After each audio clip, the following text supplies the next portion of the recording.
Welcome to Fly Nubian Money. We are here to help you master your mindset and maximize your money. I'm your host, Jade Harrell, aka Lioness Crowns. I'm an educator. I am the founder and CEO of highblackesteem.com. And I'm your host for today.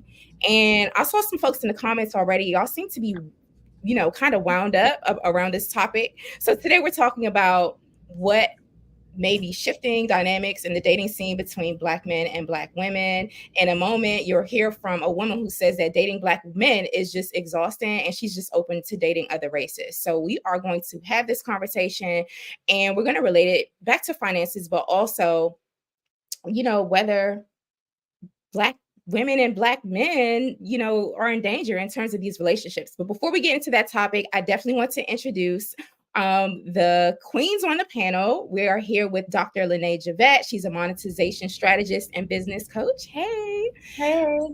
Welcome. We're also here with Miss Laura Lala Key. She's an international real estate agent. Welcome.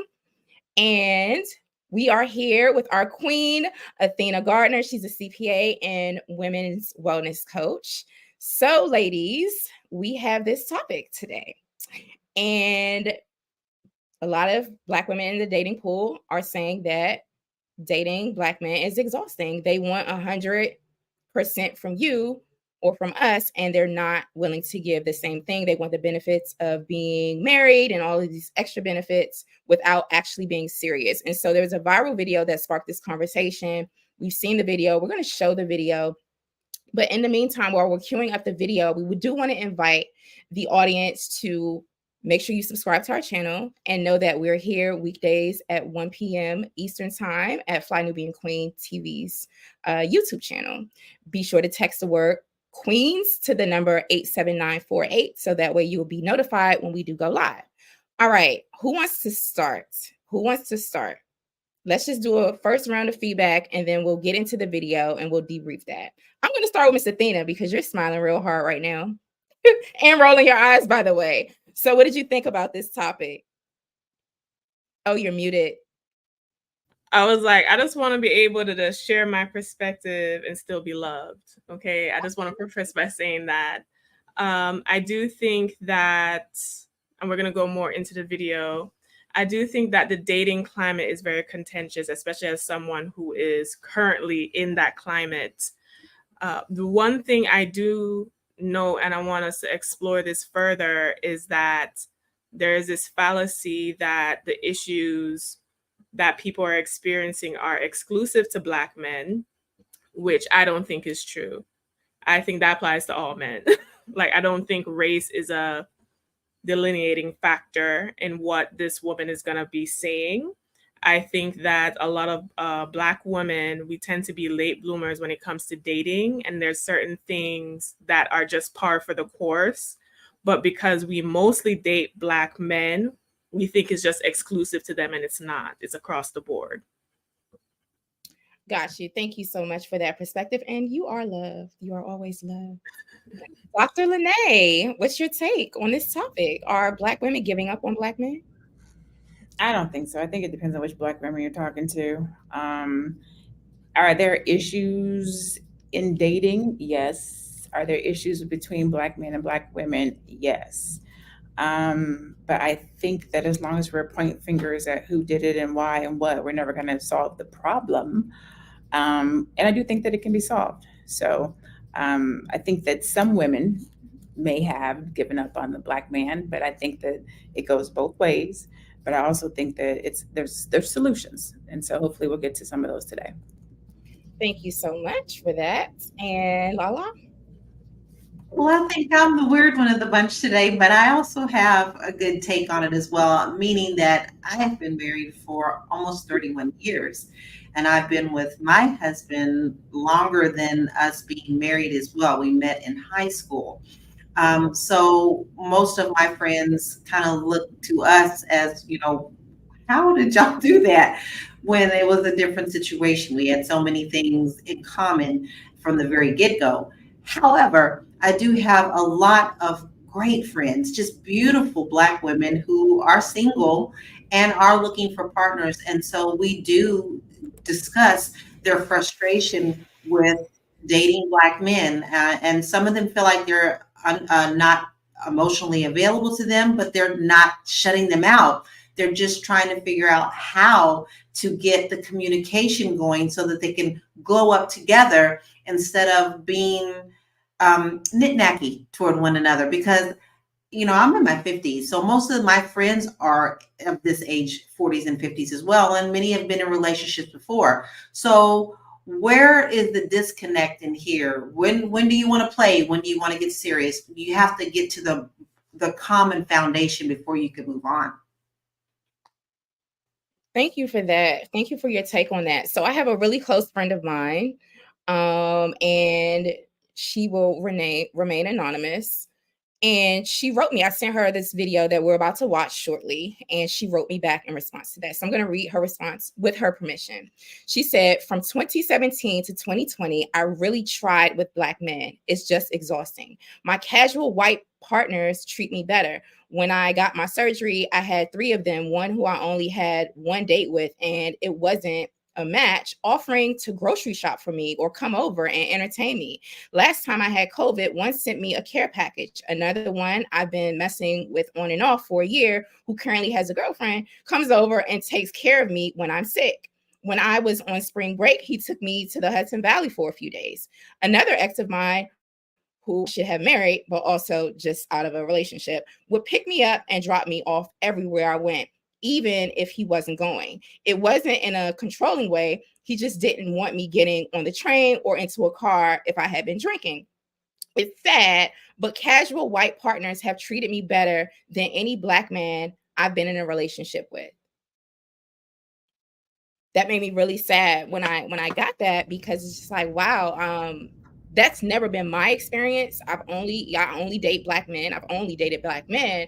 But if we have Black women out here saying that Black men are not treating them well, it is very, very, very concerning to me. And so, yes, to what Dr. Lene said, like, we definitely want to get to the solution within this conversation. Like, what's the solution to mending this void and this contention if we have Black women out here who are experiencing this? So I think the first, and I wrote, you see my pen, I'm writing notes, because one of the things I think we have to do is stop comparing. Stop comparing Black men to white men. Stop comparing Black women to white women. Like, to just stop comparing. This one does this for me and this one doesn't. We are different. We're not monolithic. All men aren't the same. All women aren't the same. All Black women aren't the same. All Black men aren't the same. So we can't go into the dating pool saying, I only want to date this type of person because that race or that gender doesn't do X, Y, and Z. You can find somebody that's Black or a Black man that does those things that those people do. It's not to say that all Black men will not step up, take care of, nurse, or whatever the case might be. You just found 3 others who did do that, and you haven't found any that look like you that do this. Gotcha. Thank you for that, Dr. Lene.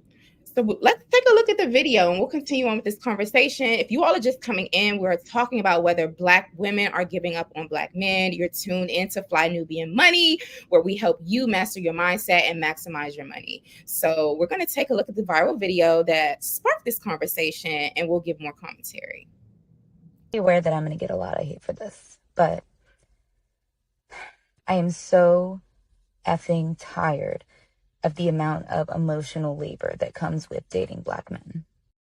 I am so tired of the lack of commitment, the lack of support, the lack of encouragement, the lack of money. Like, I don't know what to do from this point on, but I can tell you one thing. My interest in dating another Black man is like 1% at this point. They want us to be ride or dies until they get their shit together, and then they don't want to support us in return. They don't want to commit to us. They don't want to marry us, but then they want all the benefits of being a husband without actually proposing to us. I need someone who's intentional in every single aspect. She says she needs somebody who's going to be intentional in every single aspect. Miss Athena, what's your take? You know, wow. I'm going to be laughing and smiling throughout this whole thing a little bit. Okay, so there's a lot to unpack there. Like I said earlier, I think that especially if you only exclusively date one group, which is most Black women tend to be race loyal and only date Black men. You can, if you're having these negative experiences over and over again, it can cause you to think that this issue is only with Black men, and that is not true. Trust me, it's not true. It's similar to when people think that, or women think, okay, I can just date an older man and he's gonna be mature and he's gonna exhibit all these qualities. That's not true. You're dating people on an individual basis, and like I said, the issue with dating, if you were to look at different dating statistics, the issues that she's experiencing is not unique to Black men. It's across the board, because when it comes to the dating pool, unfortunately, most men in that pool, while they say they're looking for a relationship, a lot of dating culture is not actually dating. A lot of dating culture is hookup culture. There's a small percentage of men in that pool that are ready, willing, and able, emotionally, spiritually, financially, whatever, to enter a relationship. That is not the majority of that pool, unfortunately.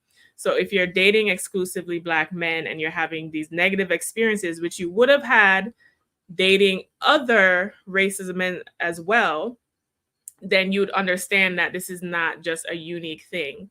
A lot of women today are experiencing what I call dating fatigue, which that they're frustrated because they're not having experiences with men that lead to any form of commitment. It's very casual. And you actually have to learn how to date strategically to weed out. A lot of dating is mostly weeding out who is not even interested in any kind of serious commitment with you. So whether or not you're dating Black men, Asian men, whomever, you're going to experience that as women, because men tend to prioritize attractiveness in sex versus the actual commitment part, while we kind of prioritize the commitment first, then sex is on the back burner somewhere. And what you're seeing now, as we've seen with the Bumble incident and other things, is that dating apps and revenue with regard to dating are going down because people are kind of tired of each other and kind of experiencing this fatigue. Got you. Thank you so much, Lala. I know you are married, and the sister in the video mentioned that these days her experience has been a lot of men, or Black men, and that want all of the benefits of being a wife. I mean, of being a husband without actually being serious. Would you speak to that aspect of the conversation? Because that's not the first time I've heard that from a lot of Black women who are actually out here dating. Well, here's my take on it. Wherever you go, there you are. So sometimes you have to take a hard look at yourself to see if you're attracting the things that you are bringing into your life. That's not to say that's always the case. However, if you're going to dating apps, which we all know pretty much the dating apps are pretty much the hookup thing. Every time you talk about it, I used to work for a guy in social media who created the dating app for Facebook. I won't say which one, but it was all about hooking up. So you didn't go there to go find a relationship. You went there to hook up. So you need to kind of look at your environment and around yourself. I do believe that there are many good Black men out there looking for partners. I know many of them as well. I have a young man in my circle who is a single father who loves his daughters and is really looking for a good partner, but he had a pretty bad experience with their mother. So he also is kind of a little afraid to bring someone into the relationship with his daughters. You have to take each situation differently because not everybody is the same. But we have to also start within us. What is it that you really want in a partner? What is it that you want to grow with together? Are you looking for a partner that can still live his life as well as you live your life, but yet you still come together on the same foundation? So it's not that they're not out there, but you got to take a hard look on where you're looking as well. If you are someone who is a churchgoer, okay, maybe you want to go to more church functions. I don't know. I know some people say that's the worst place to go, but I don't find that's the case. Mine is someone who's in the music industry because I'm a vocalist. And so therefore we gravitated for the love of music and the love of Prince. We have something very hardcore together. So look at what you really want and then know that you can kind of narrow down early on how you can get to the person that you are really looking for. I'm not saying it's easy, but you have to know that wherever you go, there you are. Thank you for that perspective. So yes, I am compelled to bring in Kevin Samuels into the conversation. I have not been in the dating pool. However, in my opinion, he has been a strong proponent of fuckboy culture. And that's something that I vehemently advocate against. And I'm wondering if, we're seeing this uptick in conflict between Black men and Black women who are in the dating pool. Maybe it kind of stems from Kevin Samuels's toxic, malignant content and perspective as it pertains to Black women and high value men and how high value, low value men and women and rating people on a scale of 1 to 10 and all this nonsense. So, Dr. Lene, I would like to know, in your opinion, how does this sort of social media culture and these narratives on social media, the manosphere in particular, how do you think that is affecting Black love? I think everybody doesn't need to share their opinion. I think her getting online to share her perspective about her experiences, she could have kept them to herself. I think we share too much negative information about Black men and Black women and Black love. I feel like if you have something to say and you're not adding to the conversation or making it positive, keep it to yourself. If that is your situation, Lala started it, but I wrote this down. There was a Cat Williams comedy show many years ago, and he said something to this perspective of what's wrong with your pee that's attracting these types of men. Like sometimes it's you, sis. Every Black man is not like that, and we try to make Black men monolithic. We try to say Black women are monolithic too. I'll flip the script a little bit. Black men are having the same problem that Black women are having. It's not a Black woman being tired of the Black man being, are we exhausted dating them? I have multiple single Black male friends who cannot find good, decent, dope Black woman. They're exhausted too. Where are we missing? So to your point, there's the high value, low value. I think that plays a part in it. We don't date and relate and get to know each other. We don't build friendships like we used to. We're not having fight parties and going and hanging out at the little spot where somebody can get to know you, get to talk to you for a second and be like, can I get your number, sis, before I leave? We don't do that no more. We don't have barbecues. We're not congregating. We're not building community. We're not introducing people. You know what, sis? I have a cousin or a brother that I think you would be great for. We don't do that anymore. There's no community in Black love. We're pit against each other. And so then when you turn to social media and you hear things like a Kevin Samuels talking about high value and low value, now you're starting to get your calculator out and decide if this person you're trying to talk to, are they high value or low value? We don't calculate ourselves. Are we high value or low value? We go out here trying to get who we think that we deserve. And I'm not saying that you don't deserve a high value person, but sometimes the onness is on us. Who am I? What am I dating for? How do I show up in a relationship? What value do I bring? And then what was it? Hypergamy? Who said hypergamy last time? I think it is where you're dating on your level. I think that makes absolutely perfectly good sense. But be honest with what level you on. Yeah, but this raises a question also, Dr. Lene, I just want to follow up with you and I want to head over to Lala with this. Like, how are we defining high value at all? Like, for me, I saw the whole structure of rating people on this spectrum as highly problematic and very, very Eurocentric. But how are we defining who or what is high value and low value? So Oh, I'm sorry. High value is subjective. First of all, who are you to tell somebody they're of high value or of low value? That to me is not even right there is a problem. What you need to do is to really see what is important to you.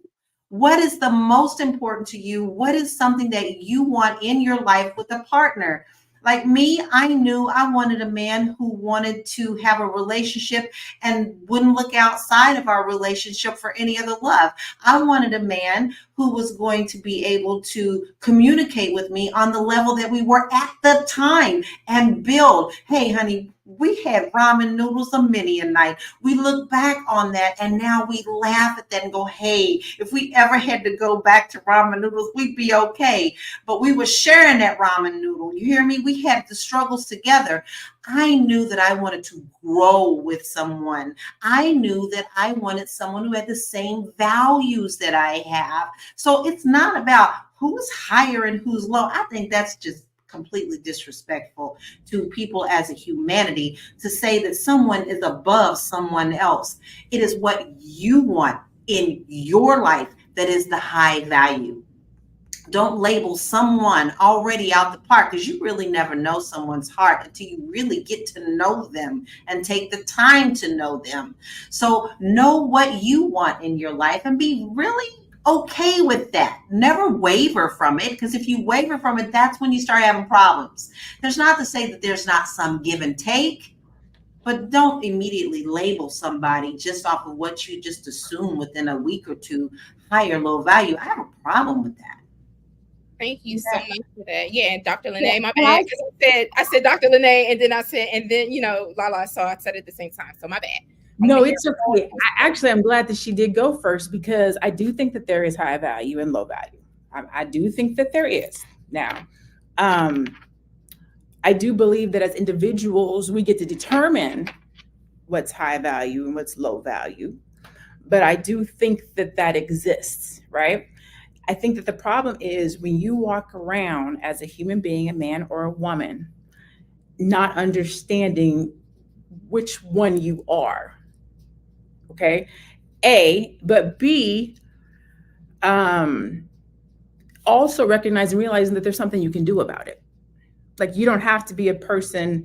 And when I say low value, I'm specifically talking about the dating, from a dating perspective, not who you are as a person, not your idea, not that, just from a dating perspective. Conversation. If our conversations are not aligned, if you can't converse with me and debate with me up here, then the value that you bring in that area is not high. If cooking is something that's important to me and you don't, and that's a high thing on my list, that's a high value. So I do think that there are things that we go into from a relationship standpoint that are high in our list, that are of high value, and some things that are low. And there's nothing wrong with that. Again, you can learn to be more valuable in certain areas, but it truly comes into that person. I have this saying called, I say, who gave you the wand, right? So who gave you the wand to determine who is of value and who is not of value? As a human being, I get to determine what's of value to me, but also the areas where I feel that I have low value that I can improve upon. As a society, as a civilization, as individuals, we walk around cool in our low value areas and then get mad when somebody calls it a low value area or it doesn't match their what they're looking for. And that's when the high value, low value becomes an issue, because now it appears as if we're looking down at somebody when really we're just saying, this is what I like, this is what I want, this is what I bring to the table, and this is how I want it to match.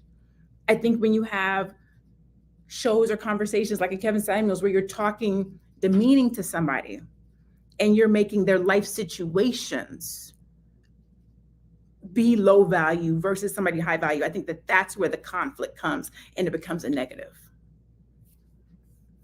Thank you for that. I'm seeing the chat is just really, really popping off right now.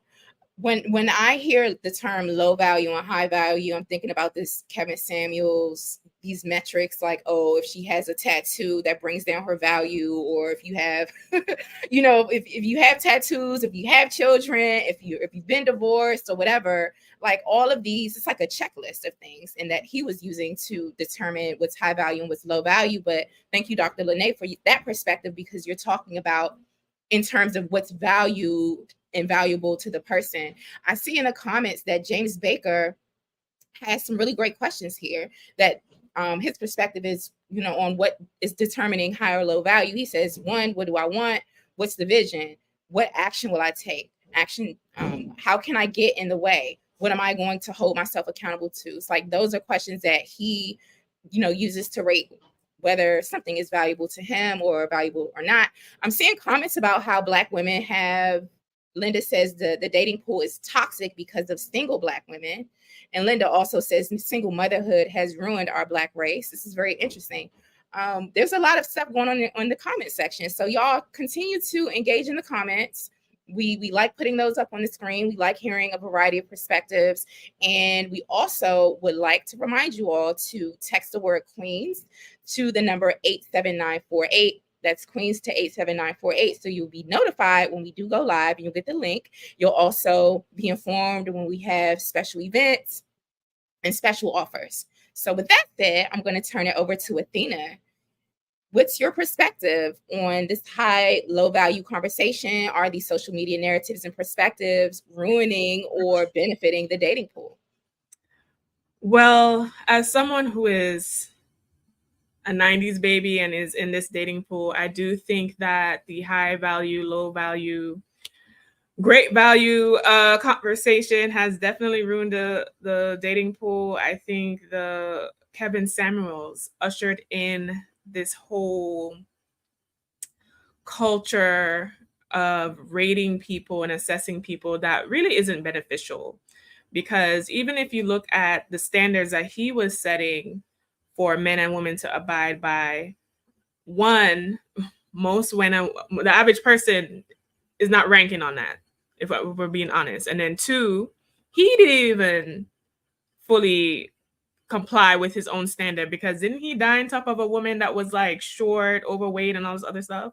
Like a woman that was not his standard whatsoever. Oh, I'm not sure. I thought it was an escort. We don't even know if she was an escort or not, but the image of her came out and she did not fit that standard that he was telling everybody to abide by. So, and that's my issue with a lot of this toxic dating, manosphere, red pill culture. A lot of these men preach things that they don't live by. And then there's this huge scandal that comes out ever so often about them doing the same thing that they said they're telling their visitors not to do. So in a lot of sense, a lot of things that you hate, you hate it because that is your option, and you're frustrated that you cannot get a better option. As someone I was dating, and I have brothers, I have 4 brothers, grew up in a very masculine household, and I have male friends. I do think on the other side of that, there are good men out here who are also, I think everybody's checked out, to be honest with you. The men are checked out and the women are kind of checked out too. Now, when it comes to value is definitely a subjective thing. And I agree with Dr. Lene that there is a difference. And I think that the old ways of approaching dating and mating, there needs to be some kind of reworking of that, because like I said, I don't think a lot of people are dating. A lot of people are having fun, eating food, and having sex.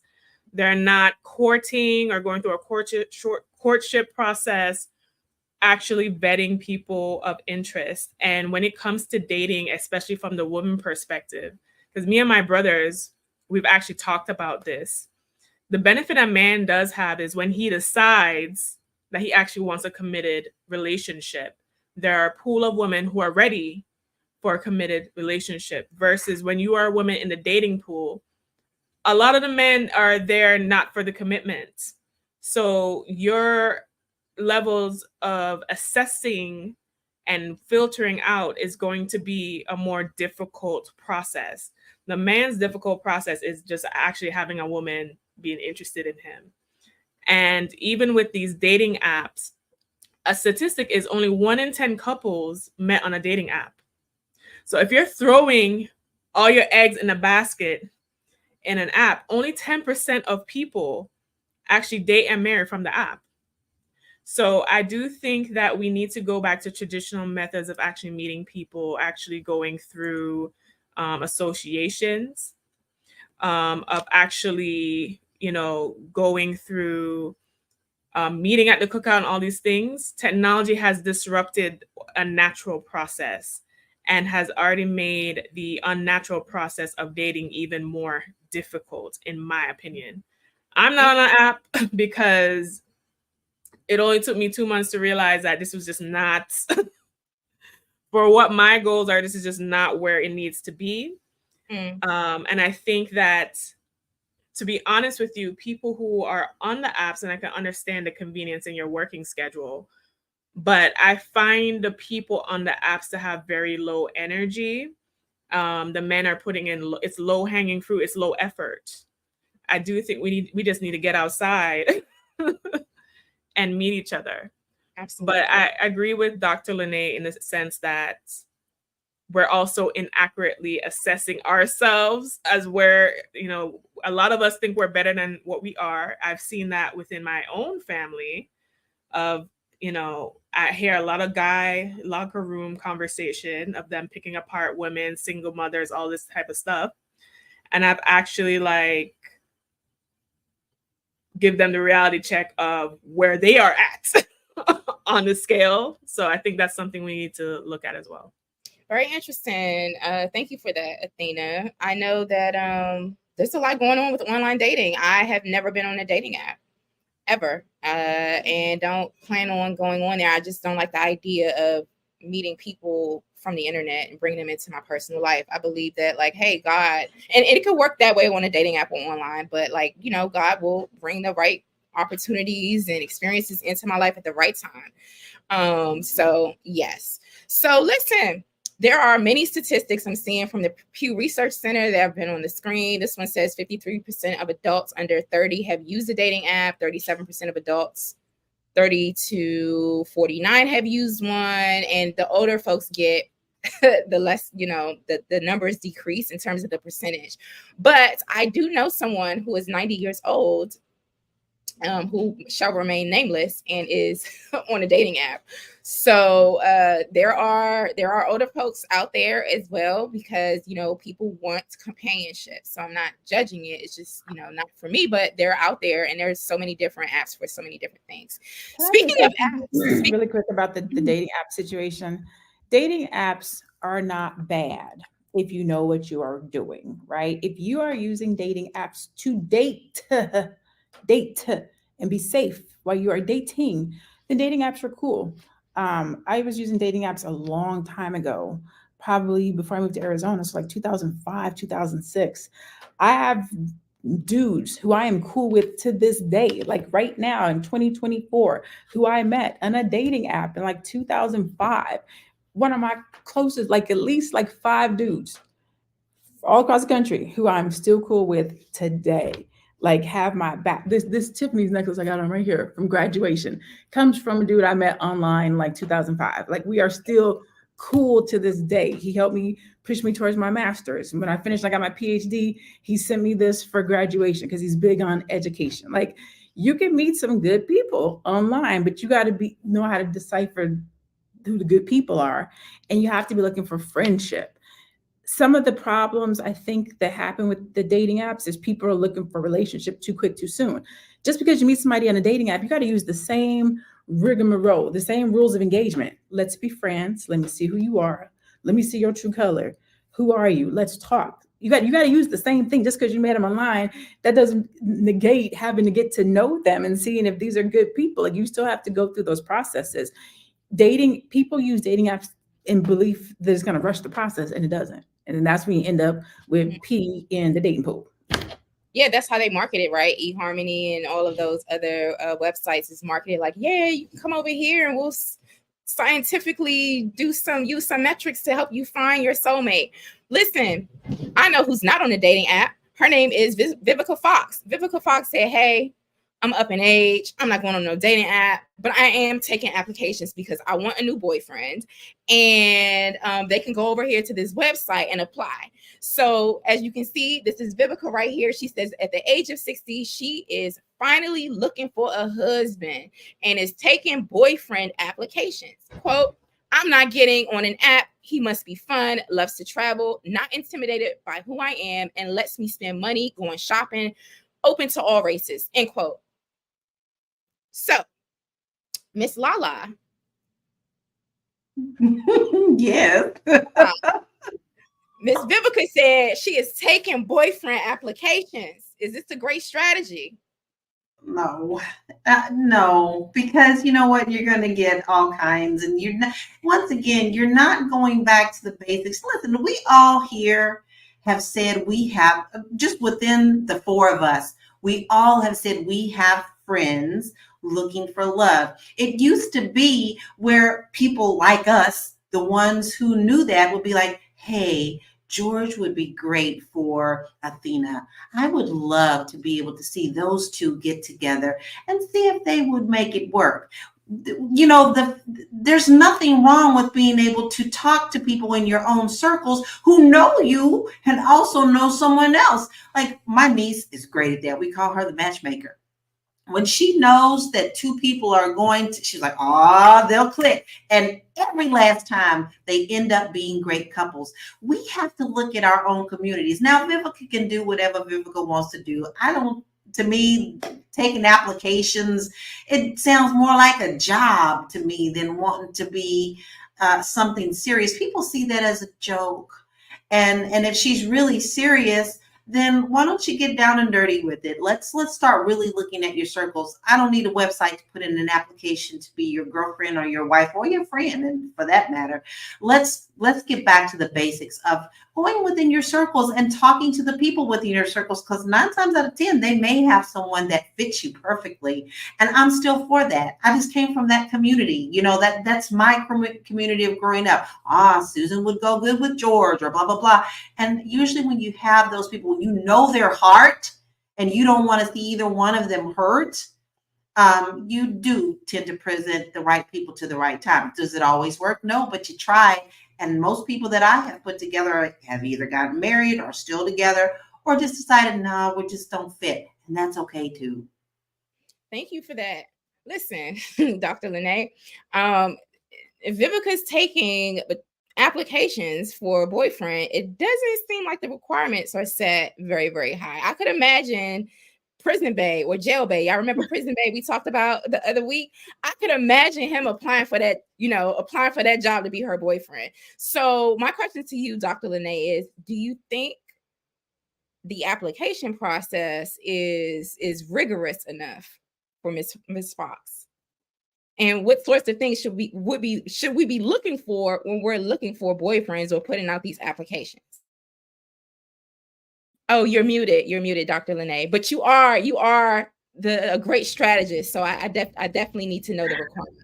I was saying I can either confirm or deny because I have not seen the application. So I'm glad you went into the second piece of it, which is what should be on it. Because I think, is it going to be rigorous? Without having seen it, I don't know. But just from what I know of Vivica and her personality and what she's looking for, I would expect that there's going to be some things on there that would make it a little bit rigorous. But if it were me, right, and I was putting out an application, the things that I'm looking for, right, and I'm be honest, so if y'all want to come from in the comments, you can, but I'm gonna tell y'all the truth. This would be on my application. How tall are you?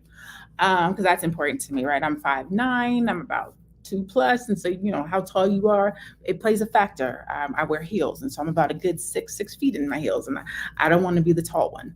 I'm looking at your teeth. And then these are not in order. I'm just giving them to you as they're coming to my brain, right? Do you love the Lord? Can you pray over me? That's an important one. Where do you see yourself in the next 5 to 10 years? Do you have any children? What's your relationship like with their mothers? That's going to be important to me. How do you get along with your exes? What's your relationship like with your mother? What's your relationship like with your children? What do you enjoy to do? Do you like to travel? I I have a PhD. Are you okay with that? You good? Like those are the types of things that would be on it for me, because those are like some of the things that I run up against. I'm not how much money you make, because the type of man that you are will tell me. That's for the 5 to 10 years question, right? Where do you see yourself in the next 5 to 10 years? That answer will tell me about the other things I need to know. If you're talking about, upgrading to a Honda Accord, I already know what's going on. I know. But if you're talking about, I see myself in a 10,000 square foot home. Okay, cool. Let's talk about some things. How can we do this? So I think you can ask certain questions to kind of figure out who a person is, man or a woman. That as a woman, this is what I'd be asking. But I think men, you got to ask these women some of these questions too, right? Because you got to ask her, what is her relationship like with her son's father or her daughter's father?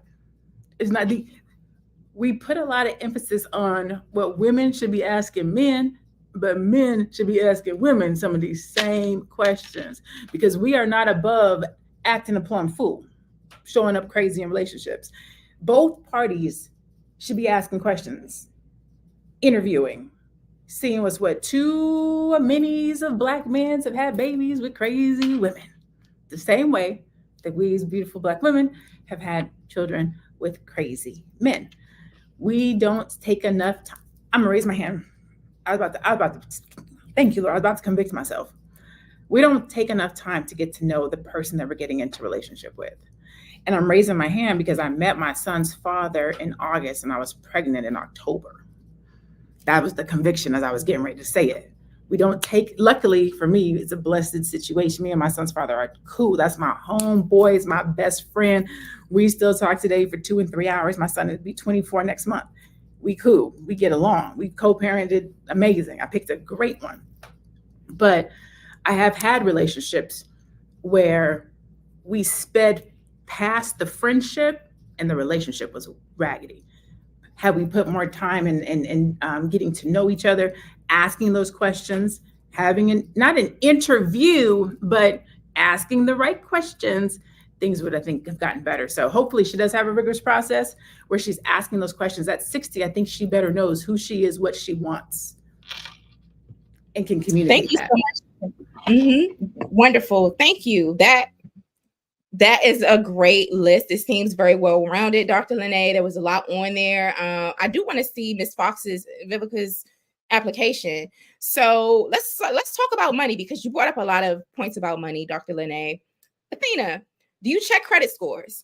Are you like, is there a prerequisite for bank accounts, trust funds, and those types of things? And what types of things should women be looking for? What are good indicators about like wealth? Like, is this somebody I can get with to make my money grow or build generational wealth?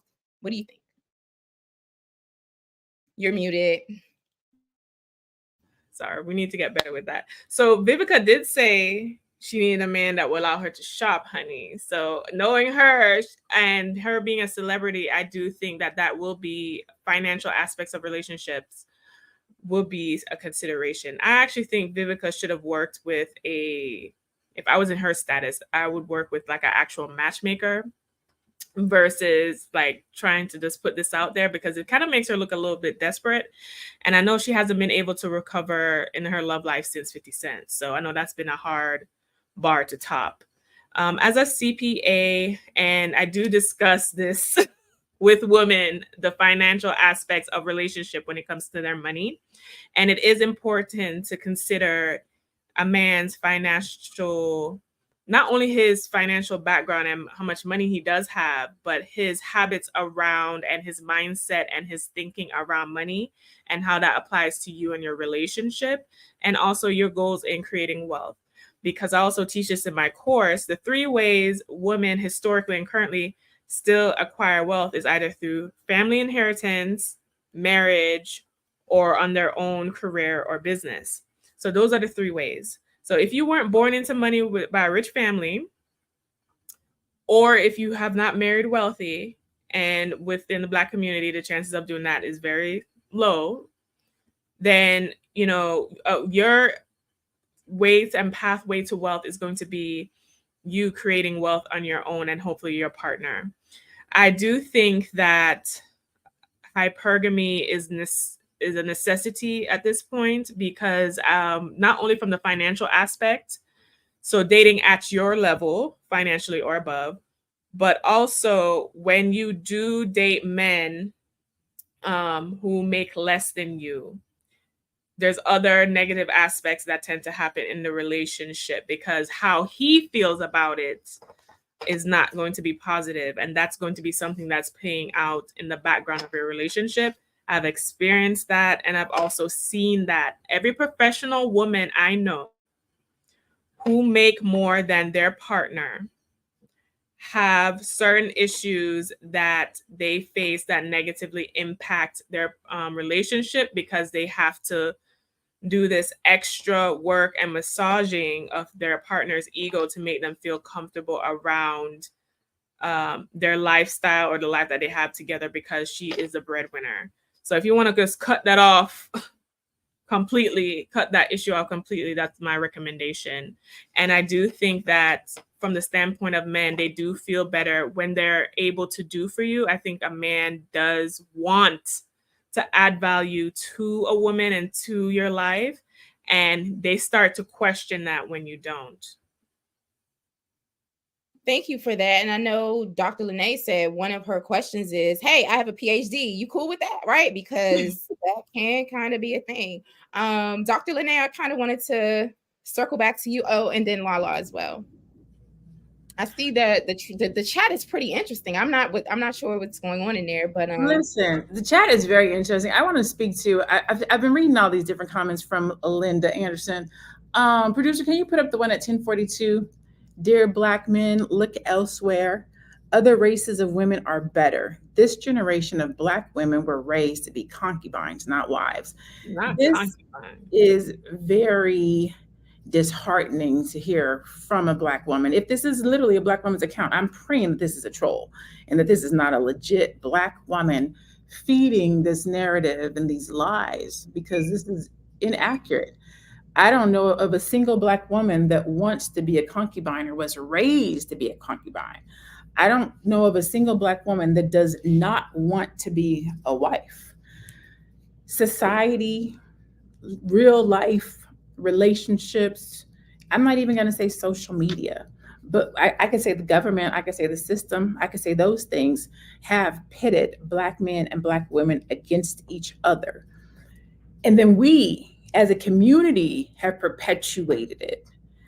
Men and women, homes without fathers, relationships that do not last, communication that's not happening, women not saying what they want, men not saying what they want, people going along to get along, doing something because the other person wants to do it, but you really don't. Like, there are issues innately in relationship, not just Black ones, but in relationship. And I will say, Black men, do not give up on Black women. Do not turn elsewhere. Do not go elsewhere. Black women, do not give up on Black men. Do not go elsewhere. Do not turn your back on what belongs to you, what is yours. Now, if you're a person who believes that you can date anybody and you don't see color, by all means, do what floats your boat, boo. But I would like to ask Black people not to be out here making it worse, spreading harm, sharing lies, being untruthful, tearing down. You're a part of the problem. If you can't add to the narrative or the conversation with solutions in a positive manner, then don't add anything. Just don't say anything. We have too many people on social media, keyboard gangsters, talking trash and not adding to a positive, productive, uplifting narrative or solution. That's all I have to say about Well, Dr. Lene, she said what she had to say. Lala, do we need to read anybody else in the chat? What's going on over here? I mean, this conversation. I do have someone that is very interesting, because we're women. So a lot of people come in here and they say, things like, well, they don't know the man's perspective. Well, no, we don't always know the man's perspective, because we're coming at it at a perspective of women. And it doesn't mean that we don't have male friends or we don't acknowledge the male energy in our lives. He said, not one man on the panel, but the discussion centers on men's perspectives. Well, you probably didn't join us from the beginning, so you should probably go back and watch the replay. We were discussing how a young lady is having issues finding a Black man for her. And this is what the whole topic is about. And no one on this panel has put down any Black man or said that it's not worth your time to find that partner. What we're coming at is a place of, how do you find this when you are looking? And it seems that we all know someone who's looking on both sides of the fence, but somehow they're not connecting. So what is it that we are doing as a society, as friends, as our point of view, to get people over this hump of this debunked narrative that Black men, good Black men are not out there, and good Black women are not out there? Because that is false, and that's what they want you to believe. But we know differently, and I'm pretty sure that you know differently in your life too. So what is it that we can do as a society to stop this madness of these lies and really start putting together people who want to be in love? Isn't that what it's about? I mean, that's just what I was taught. I mean, I grew up, all my aunties and uncles lived until they were 80, 90, and they were still together. I had good foundation of seeing what a good relationship was. So I also want that for myself, and I also want that for others, because there's nothing like it. Nothing like it. So it's not about who's on the panel and who's not on the panel. We are talking about how we can overcome this myth to get more love into the world. Simple as that. Then you're diving into the narrative. There's no men on the panel. No, but we do have an interesting perspective as well. Absolutely. And this is the perfect time to go to commercial. You are tuned into Fly Nubian Queen TV. And this is our weekday Fly Nubian Money panel. And we're here weekdays at 1 p.m. Eastern Time on Fly Nubian Queen TV's YouTube channel. So be sure to text the word Queens, Queens, right? As in women, as in Black women. Text the word Queens to the number 87948. That way you'll be notified when we do go live and we have cool things going on.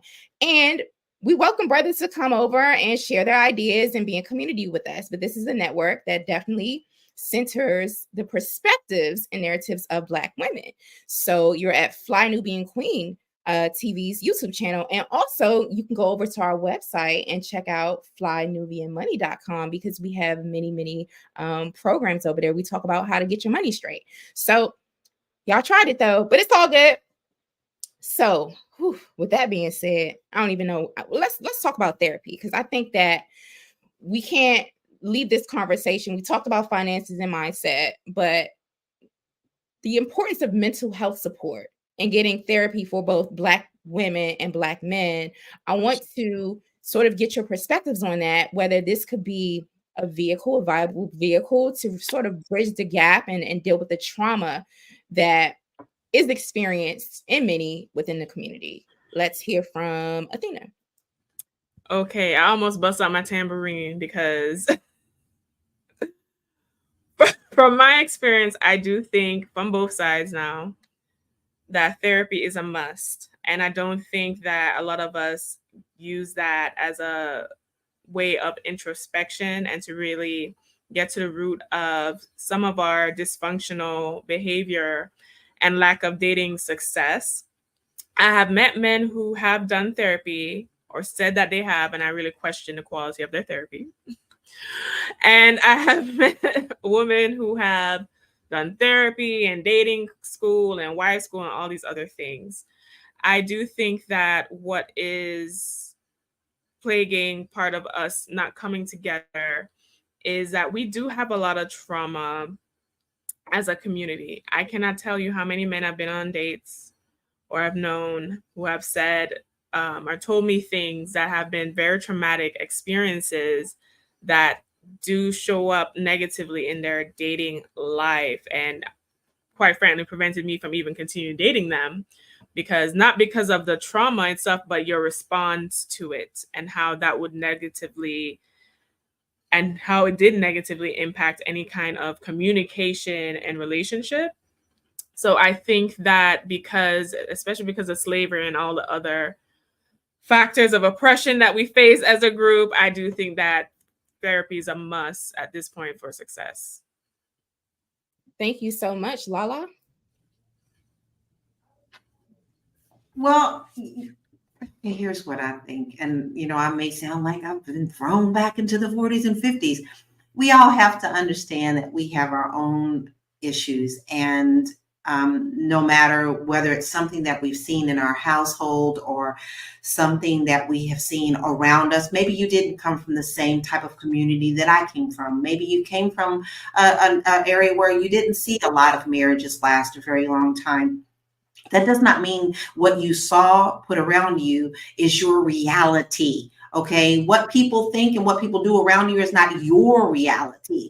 So you can always improve upon yourself. You always can reflect upon yourself. You always can take the time to grow and go outside to the therapy world to see where it is that you may be lacking that you can improve upon. I know many years ago, there's still a few out there. I've seen some on social media where they used to have these beautiful etiquette classes where girls would go and do their thing and the boys would go and do their thing, and they were taught how to be gentlemen and the girls were taught how to be gracious, and then they would have these beautiful balls and they would be able to come together and practice those skills.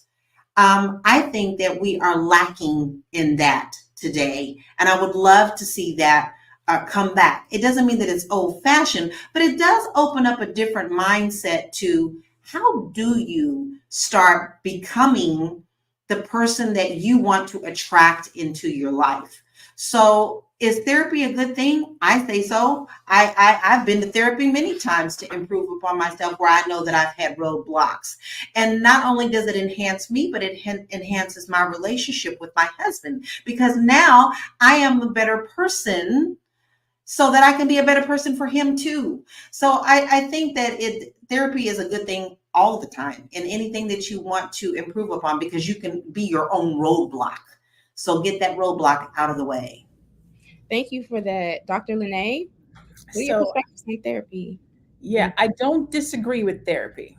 I don't disagree with it at all, because therapy does it. What therapy has done for me is it has allowed me to say the things that I've been walking around with that I haven't said, to look at the things that I didn't look at, to just release some stuff that you're carrying around. But before I had therapy, I did self-reflection. I looked at the relationships that I had been in, the outcomes of those relationships. And what I found was I had put myself in the exact same situations 2 times in a row. If I closed my eyes, I had dated the same person, the exact same outcome, the exact same situation. I was like, these are 2 different people, X amount of years apart. How did I end up in the same situation? What is the common thread? And it was me. I was the common thread, who I was and how I showed up. So I had to start doing some serious soul searching, self-reflecting, getting to some of my ugly ways, how I act, my traumas, what I say, what I don't say, how I show up, why I stayed. It was very hard. And it can be embarrassing. It could be hurtful. But it wasn't until I took myself through those things that I was able to mature in relationship to be a better partner. It even helped me with my therapy, because now I can speak about myself in a way that's like, this is how I show up. This is what I do. Now my therapist can be like, well, why is that? Well, let's dissect that. That's what I'm here for. Why do I do that? But if you don't even take that first look at you, because it's always somebody else, he did me wrong, she did me wrong, you know what you're doing, because you'll say, how do I find myself in this situation again? If you've ever said that to yourself, unpack that. How did you find yourself in this situation again? Because you'll start to see things in the people that you date. You'll start to see things in the things that you don't say. You'll start to see things in the things that you settle for. You'll start to see things in the type of person that you go after. But it's hard to take that self look, because you have to really be honest. And now you got to deal with some things that you didn't want to deal with. My mom used to say to me, you have issues. And I'd be like, I know, I'm just not ready to deal with them. Because I did. I knew I had issues. I just don't want to deal with them. Right? Who want to deal with their issues? Like, I don't want to look at myself. I'm a mess. But it wasn't until I really started looking at myself that relationships got better, life got better, my business got better, how I communicate got better, the opportunities that were coming at me got better, all from just taking a moment to look at me. That's what I would say. So if you can do therapy, by all means, do therapy, but you still got to take the time to look at yourself. Absolutely. That's a whole word, Dr. Lene. And thank you. And thank you to everybody in the chat. I see Linda keeps popping up. Linda, I'm going to pray for you. I really believe your name is Linda. I think you're a dude. You might be maybe a disgruntled manosphere, Kevin Samuels cult follower, but it's okay. You are still loved. You are still loved by these Black women over here. Either way. We are going to go around and have final words. We talked about many, many perspectives in this conversation. Are Black women giving up on Black men? And let's go to Lala. Final words, final thoughts, and where can we find you? Love is a beautiful thing, but you have to love yourself first. Really get to know who you are, what it is that you want, so that you can start beaming out those love beams and someone can answer that call. No, it's not always that easy, but if you don't have self-love for yourself, you can't attract the love that you desire. And you can find me very easily, I made it easy, at bit.ly/Laura Key Info. Excellent. Thank you so much. Athena? My final thoughts would be this, that are Black women giving up on Black men? I would say not all of us, but I do think there's some fatigue. And I do think that we need to get rid of the viewpoint that non-Black men are better. The issue is men across the board. If you are a woman who is interested in growing your wealth and to create your wealthy goddess life, you can find me at wewealthwomen.com. I am Athena. I am a CPA and women's wealth coach. Excellent. Thank you. Dr. Lene? Hey, so I will leave with, I am a Black woman. I birthed a young Black man. A Black man gave life to me in my mother's womb. I will never give up on the Black man. I love Black men. I love Black women. I love Black people.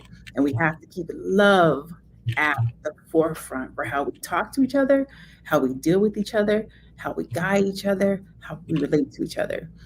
Across the board, whether you date outside of your race or not, be one, always, every day. I am Dr. Lene Javette. I am a monetization strategist, a business coach, and I help people to create strategies that bring them money, but more importantly, give them success. And you can find me on social media at I am Dr. Lene Javette. Thank you so much for having me today. Excellent. Thank you. And I'm your host. I'm Jade Harrell. Really grateful to have been able to lead this conversation. I am a race loyalist. I think that word came up. I'm also a familyist. I have a t-shirt that says familyist, not feminist. And so my dedication and loyalty will always be with the Black man. I believe in Black families and Black love.